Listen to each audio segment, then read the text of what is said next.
En ces jours-là, comme il y avait de nouveau une grande foule et que les gens n'avaient rien à manger, Jésus appelle à lui ses disciples et leur dit: J'ai de la compassion pour cette foule, car depuis 3 jours déjà, ils restent auprès de moi et n'ont rien à manger.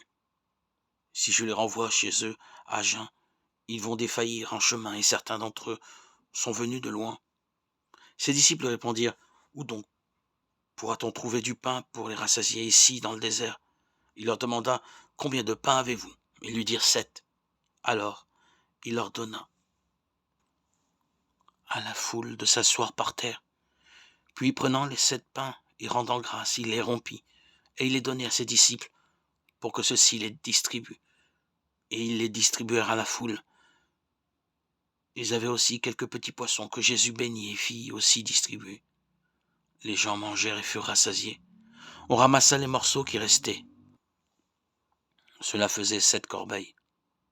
Or, ils étaient environ 4000. Puis Jésus les renvoya.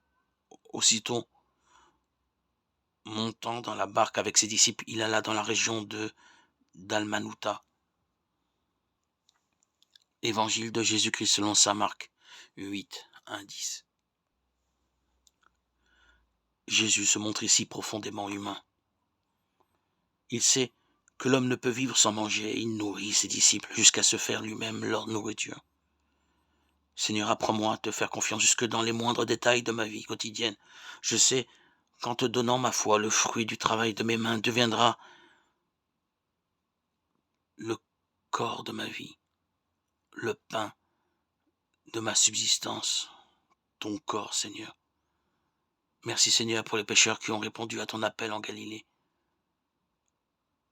pour m'enseigner l'abnégation, être attentif aux autres et les servir, à ne pas gaspiller les biens que tu me confies,